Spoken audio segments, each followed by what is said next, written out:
पाकिस्तान की सियासत किसी ड्रामे या थिएटर से कम नहीं। यहाँ आए रोज ऐसे काम होते रहते हैं जो कि पूरी दुनिया में ना सिर्फ इन सियासतदानों की बल्कि पाकिस्तान की शर्मिंदगी का भी बायस बनते हैं। मगर ऐसे वाकयात अक्सर एक ऐसी हैरानकुन तरीके से अजीब रुख पकड़ लेते हैं जिस पर कोई भी यकीन नहीं कर सकता। ऐसा ही एक वाकया कराची के मेयर वसीम अख्तर और मुस्तफ़ा कमाल के दरमियान हुआ, जो कि आपको बॉलीवुड की किसी फिल्म का स्क्रिप्ट लगे, मगर दर हकीकत ये एक हकीकत थी। वीडियो शुरू होने से पहले इस वीडियो को लाइक कर लें और हमारे चैनल महाशब टीवी को सब्सक्राइब कर लें और घंटी के आइकन को भी दबा दें ताकि हमारी कोई भी वीडियो आप मिस ना कर पाएं।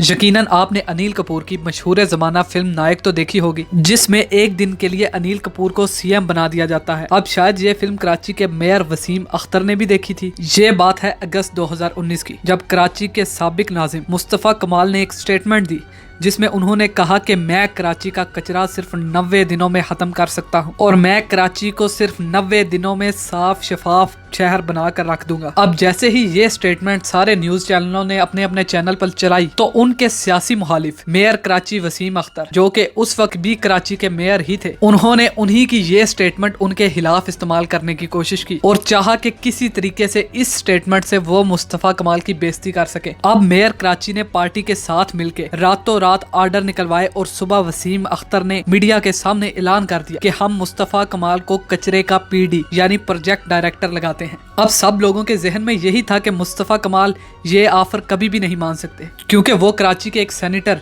और साबिक नाजिम के साथ साथ पार्लियामेंटेरियन भी रह चुके हैं और वो MQM और वसीम अख्तर के मुखालिफ भी हैं। वो कैसे वसीम अख्तर के नीचे काम कर सकते हैं, वो भी एक PD के तौर पर। मगर हैरानकुन तरीके से मुस्तफ़ा कमाल ने वसीम अख्तर की प्रेस कॉन्फ्रेंस के घंटे बाद कॉन्फ्रेंस करके इसी ओहदे को हैरानकुन तरीके से ना सिर्फ इख्तियार किया बल्कि काम में लग गए। अब उसी रोज की रात को मुस्तफ़ा कमाल के बकौल उन्होंने गार्बेज के पूरे स्टाफ को रात के 2 बजे मीटिंग के लिए बुलाया और तकरीबन 3 से 4 हजार लोग वहां पर जमा हो गए जो कि कराची की सफाई का काम करते थे। मगर मेयर कराची थे कि फोन उठाने का नाम ही नहीं ले रहे थे। अब मुस्तफ़ा कमाल ने फैसला किया कि वो सुबह कुछ ऑर्डर्स पर साइन करवाने मेयर ऑफिस जाएंगे, मगर मेयर कराची अपने दफ्तर भी ना पहुंचे और शाम को वाटर पंप चौरंगी पर मेयर कराची ने पूरी मीडिया को बुलाया और प्रेस कॉन्फ्रेंस की। इस कॉन्फ्रेंस में वसीम अख्तर ने मुस्तफ़ा कमाल की तैनाती के 14 घंटे बाद उनके तैनाती को टर्मिनेट किया और अपने सारे ऑर्डर वापस ले लिए। अब अगर मुस्तफ़ा कमाल 3 महीने तक कराची के PD गार्बेज रहते और वो कराची का सारा कचरा साफ कर देते तो शायद 3 महीने बाद ही MQM और वसीम अख्तर की सियासत खत्म हो जाती, और अगर वो ऐसा ना कर पाते तो पाकिस्तान सरजमीन पार्टी और मुस्तफ़ा कमाल की सियासत खत्म हो जाती। अब हम नहीं जानते कि वसीम अख्तर ने ऐसा क्यों किया, मगर इस बात से एक चीज वाज़ेह हो गई है कि अगर पाकिस्तान के सियासतदान चाहें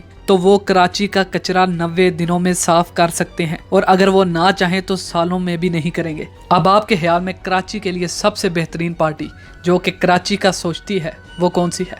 महाशब टीवी को सब्सक्राइब करना मत भूलें और वीडियो को लाइक करें और शेयर करें और कमेंट्स में अपनी राय देना मत भूलिएगा। हमारी अगली आने वाली वीडियो तक के लिए अल्लाह हाफिज।